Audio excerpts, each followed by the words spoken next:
आप देख रहे हैं एसपीटी न्यूज पर 7 जनवरी मंगलवार सुबह 6:15 बजे राजस्थान की बड़ी खबरें। राजस्थान के जयपुर समेत कई जिलों में सर्दी के चलते छुट्टी घोषित कर दी गई है। छुट्टियां 11 जनवरी तक बढ़ाई गई है। माध्यमिक शिक्षा निदेशक आशीष मोदी ने जिला कलेक्टर को छुट्टियां करने और समय बदलने का अधिकार दिया था। इसके बाद कलेक्टरों ने आदेश जारी किए। जयपुर में 7 और 8 जनवरी को छुट्टी रहेगी। अलवर में 7 से 11 जनवरी तक, कोटा में 7 से 9, क्लास 1 से 8 जनवरी तक की छुट्टियां कर दी गई है। वहीं बीकानेर के स्कूलों का समय बदला गया है। क्या राजस्थान बीजेपी में सब कुछ ठीक चल रहा है? क्योंकि आईटी सेल के स्टेट कोऑर्डिनेटर दिलीप सिंह राव ने ही अपनी ही पार्टी के एक बड़े नेता पर गंभीर आरोप लगाए हैं। दिलीप सिंह राव ने सोशल मीडिया पर एक पोस्ट के जरिए दावा किया है कि राजस्थान में पार्टी के एक बड़े नेता के घर से नरेंद्र मोदी के खिलाफ नेगेटिव कैंपेन चलाया गया। उन्होंने न केवल यह आरोप लगाया बल्कि इस बात के सबूत होने का भी दावा किया। उनके इस बयान से राजस्थान बीजेपी के भीतर हलचल मचा दी है और सियासी गलियारों में चर्चाएं तेज हो गई है। दिलीप सिंह राव ने अपनी पोस्ट में बिना नाम लिए कहा कि राजस्थान के एक बड़े नेता के घर में लोकसभा चुनावों के दौरान मोदी के खिलाफ नेगेटिव कैंपेन संचालित किया गया। उन्होंने यह भी कहा कि जब तक इस षड्यंत्र में शामिल लोगों पर कार्रवाई नहीं होती, वह इस मुद्दे को नहीं छोड़ेंगे। सुप्रीम कोर्ट द्वारा बनाई गई हाई पावर कमेटी सोमवार को खनौरी बॉर्डर पर किसान नेता जगजीत सिंह डल्लेवाल से मिली। मुलाकात के बाद कमेटी के चेयरमैन पूर्व जस्टिस नवाज सिंह ने कहा, हमने डल्लेवाल को मेडिकल सुविधा लेने के लिए निवेदन किया है। हम प्रार्थना करते हैं कि वे जल्द ठीक हों। जब भी चाहेंगे हम हाजिर हो जाएंगे। केंद्र से सीधा बातचीत कराने की हमारे पास अथॉरिटी नहीं है। हम पिछले 4 महीनों से किसानों से बातचीत के प्रयास में लगे हुए हैं। हमने शुरुआती इशू कोर्ट के सामने रखे थे। अभी तक रिपोर्ट फाइल नहीं की है। हम जल्दी रिपोर्ट पेश करेंगे। रिपोर्ट अलग अलग फेज में होगी। इस मुद्दे पर नई मीटिंग होगी। कमेटी एक पॉजिटिव ब्रिज बनाएगी। मुंबई के ताज होटल में एक ही नंबर प्लेट वाली 2 गाड़ियां मिली। दोनों का मॉडल भी सेम है। कोलाबा पुलिस स्टेशन के मुताबिक एक कार ड्राइवर ने चालान से बचने के लिए गाड़ी की नंबर प्लेट बदली थी, लेकिन दोनों गाड़ियां एक साथ होटल में पहुंच गई। असली नंबर की गाड़ी के मालिक ने पुलिस को खबर की, जिसके बाद पुलिस वहां पहुंच गई। पुलिस ने एक ड्राइवर के खिलाफ FIR दर्ज की है। मथुरा के श्री कृष्ण जन्मभूमि शाही ईदगाह मामले में इलाहाबाद हाईकोर्ट में सुनवाई 16 जनवरी को होगी। यह केस अब हाईकोर्ट की नई बेंच को चला गया है। इस केस की सुनवाई जस्टिस न्यायमूर्ति राम मनोहर नारायण मिश्र करेंगे। मुस्लिम पक्ष हल्फनामा दायर करेगा। इससे पहले न्यायमूर्ति मयंक कुमार जैन इस केस की सुनवाई कर रहे थे। उनके सेवा अवकाश के कारण नई एकलपीठ बनाई गई। इसके बाद से अब नई बेंच की इसकी सुनवाई कर रही है। अब कोर्ट सभी 15 याचिकाएं एक साथ सुनेगा। महाकुंभ 2025 के दिव्य, भव्य और डिजिटल रूप में विदेशों में भी चर्चा है। विदेशों के लोगों की जिज्ञासा बढ़ती जा रही है। अपनी जिज्ञासा को शांत करने के लिए लोग इंटरनेट पर विभिन्न वेबसाइट्स और पोर्टल के जरिए महाकुंभ के बारे में जानकारी हासिल कर रहे हैं। इस जिज्ञासा का सबसे बड़ा समाधान उन्हें महाकुंभ की आधिकारिक वेबसाइट पर आकर मिल रहा है। वेबसाइट के आंकड़ों के अनुसार 4 जनवरी तक 183 देशों के 33 लाख से ज्यादा लोगों ने वेबसाइट पर आकर महाकुंभ के विषय में जानकारी हासिल की है। इन देशों में यूरोप, अमेरिका, अफ्रीका समेत सभी कॉन्टिनेंट्स के लोग शामिल हैं। दिल्ली के पूर्व सीएम और आप संयोजक अरविंद केजरीवाल ने मनीष सिसोदिया के घर CBI रेड होने का दावा किया है। केजरीवाल ने सोमवार को एक पोस्ट में कहा, मैंने कुछ दिन पहले बोला था कि दिल्ली की CM अतीशी को गिरफ्तार किया जाएगा और आपके कुछ नेताओं पर रेड होगी। उन्होंने कहा, विश्वस्त सूत्रों के मुताबिक मनीष सिसोदिया के घर अगले कुछ दिनों में CBI रेड होगी। बीजेपी दिल्ली चुनाव हार चुकी है। ये गिरफ्तारियां और रेड उनकी बौखलाहट का नतीजा है। केजरीवाल ने कहा कि इन्हें अभी तक हमारे खिलाफ कुछ नहीं मिला, आगे भी कुछ नहीं मिलेगा। आप कट्टर ईमानदार पार्टी है।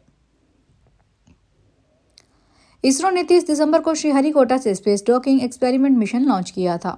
इसके साथ भेजे गए लोबिया के बीज में पत्तियां निकल आई है। इसरो ने सोमवार को इसकी तस्वीर जारी की है। 2 दिन पहले इसमें अंकुरण की फोटो भी सामने आई थी। बीज में पत्तियां आने से इसरो ने POEM-4 पर compact research module of orbital plant studies के जरिए अंतरिक्ष में पौधे उगाने में सफलता हासिल कर ली है। CROPS को विक्रम साराभाई अंतरिक्ष केंद्र में डिजाइन किया गया है। प्रयोग के लिए लोबिया को इसलिए चुना गया है क्योंकि यह तेजी से अंकुरित होता है। इसमें सहनशीलता और पोषण भी ज्यादा होता है। बॉलीवुड एक्टर अक्षय कुमार और परेश रावल जयपुर के पास चोमू पैलेस में फिल्म भूत बंगला की शूटिंग कर रहे हैं। सोमवार को शूटिंग के दौरान अक्षय और परेश अनोखे अंदाज में नजर आए।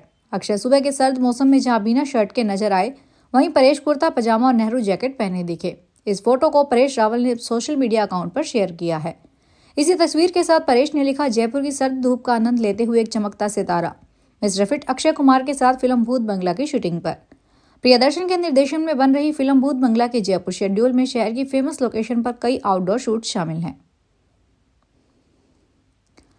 अजमेर में ख्वाजा मोइनुद्दीन चिश्ती के 813वें उर्स के अवसर पर पाकिस्तानी जायरीन का एक विशेष दल आज सुबह अजमेर पहुंचेगा। 100 के करीब जायरीन स्पेशल ट्रेन से अजमेर आ रहे हैं। पाक जायरीनों के ठहरने और सुरक्षा व्यवस्थाओं को लेकर प्रशासन पूरी तरह अलर्ट है। सोमवार को अजमेर एसपी वंदिता राणा ने व्यवस्थाओं का जायजा लेने के लिए सेंट्रल गर्ल्स स्कूल का निरीक्षण किया और अधिकारियों को दिशा निर्देश दिए। एसपी वंदिता राणा ने जायरीनों की सुरक्षा सुनिश्चित करने के लिए पुलिसकर्मियों को गाइडेंस दी। पुलिस प्रशासन ने पूरी सतर्कता बरतते हुए सुरक्षा व्यवस्था को चकचौबंद बनाया है ताकि जायरीन अपनी धार्मिक रस्में शांति और सहजता से अदा कर सकें। दिल्ली की मुख्यमंत्री आतिशी सोमवार को भाजपा नेता रमेश पिधूड़ी के बयान का जवाब देते हुए रो पड़ी। आतिशी ने प्रेस कॉन्फ्रेंस कहा कि रमेश पिधूड़ी मेरे 80 साल के पिता को गाली दे रहे हैं। क्या आप चुनाव के लिए इतनी गंदी राजनीति करेंगे? मैंने कभी नहीं सोचा था इस देश की राजनीति इतनी गिर सकती है। आतिशी ने कहा, मैं रमेश पिधूड़ी से कहना चाहती हूँ, मेरे पिता पूरी जिंदगी शिक्षक रहे हैं। उन्होंने हजारों गरीब बच्चों को पढ़ाया है। अब उनकी उम्र 80 साल हो चुकी है और वे इतनी गंभीर स्थिति में भी बिना सहारे चल भी नहीं सकते। रमेश पिधूड़ी अब ऐसी स्थिति में पहुंच गए हैं कि एक बुजुर्ग व्यक्ति को गालियां देकर वोट मांग रहे हैं। दरअसल दिल्ली से भाजपा कैंडिडेट रमेश पिधूड़ी ने रविवार को दिल्ली की मुख्यमंत्री आतिशी को लेकर विवादित बयान दिया। जयपुर में गुरु गोविंद सिंह जी के प्रकाश पर्व के अवसर पर सोमवार को उप मुख्यमंत्री दिया कुमारी ने सिटी पैलेस के स्वरभद्रो चौक में विशेष पूजा की। इस दौरान दिया कुमारी ने गुरु गोविंद सिंह की ऐतिहासिक तलवार की पूजा की। इसके साथ ही तलवार को पर्यटकों के दर्शन के लिए रखा गया। इस दौरान दिया कुमारी ने कहा, गुरु गोविंद सिंह जी का त्याग और शौर्य हम सभी के लिए प्रेरणादायक है। बता दें कि यह ऐतिहासिक तलवार गुरु गोविंद सिंह जी ने नाहन के तत्कालीन शासक को स्मृति चिन्ह के रूप में भेंट की थी। जयपुर की राजमाता पद्मिनी देवी ने इसे नाहन से जयपुर लाकर यहां विराजमान किया। राजस्थान में नेशनल सीड कॉर्पोरेशन भर्ती परीक्षा में नकल का बड़ा मामला सामने आया है। रविवार को आयोजित इस परीक्षा में नकल माफिया ने बड़े स्तर पर धांधली कर परीक्षार्थियों के भविष्य के साथ खिलवाड़ किया। जयपुर पुलिस कमिश्नरेट की वेस्ट जिला पुलिस और एसओजी ने संयुक्त कार्रवाई करते हुए मामले का खुलासा किया है। प्रदेश भर में आयोजित इस ऑनलाइन परीक्षा में नकल गिरोह ने कई परीक्षा केंद्रों से सांठ-गांठ कर पेपर लीक किया। जयपुर के वैशाली नगर, चित्रकूट और शास्त्री नगर जैसे केंद्रों पर पुलिस ने दबिश देकर 1 दर्जन से अधिक आरोपियों को गिरफ्तार किया है। भाजपा अल्पसंख्यक मोर्चा के राष्ट्रीय अध्यक्ष जमाल सिद्दीकी ने नई दिल्ली के इंडिया गेट का नाम बदलकर भारत माता द्वार करने की मांग की है। जमाल ने प्रधानमंत्री मोदी के नाम एक चिट्ठी लिखी। इसमें कहा है कि नाम बदलना देश के 10,000 शहीद जवानों को सच्ची श्रद्धांजलि होगी। जमाल ने कहा, आपके क्रूर मुगल के नाम पर बनी औरंगजेब रोड का नाम doctor APJ Abdul Kalam road किया। इंडिया गेट पर लगी जांच पंचम की मूर्ति हटाकर नेताजी सुभाष चंद्र बोस की मूर्ति लगाई।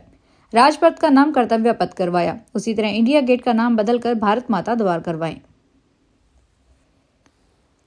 रेलवे की ओर से खाटू श्याम आने वाले भक्तों को बड़ी राहत दी गई है। रेलवे ने सीकर जिले के रिंगा स्टेशन पर यात्रियों के लिए डिजिटल रॉकर की सुविधा चालू की है, जिससे यात्री अपना सामान सुरक्षित रख सकते हैं। वरिष्ठ मंडल वाणिज्यिक प्रबंधक जयपुर कृष्ण कुमार मीना ने बताया, यात्रियों की सुविधा के लिए डिजिटल लॉकर की सुविधा दी गई है। इसमें यात्री अपने मोबाइल नंबर से OTP प्राप्त करके लॉकर को यूज कर सकते हैं। इसमें ऑनलाइन ट्रांजैक्शन की सुविधा भी दी गई है। इस सुविधा का फायदा खाटू श्याम जी से आने वाले यात्रियों को भी मिलेगा। डिजिटल लॉकर में मीडियम, लार्ज और एक्स्ट्रा लार्ज 3 साइज के लॉकर हैं, जिसको यात्री 6 घंटे और 24 घंटे के लिए बुक कर सकते हैं। फिलहाल बड़ी खबरों में इतना ही। ताजा खबरों को देखने के लिए चैनल को सब्सक्राइब करें। देखते रहिए SPT न्यूज। धन्यवाद।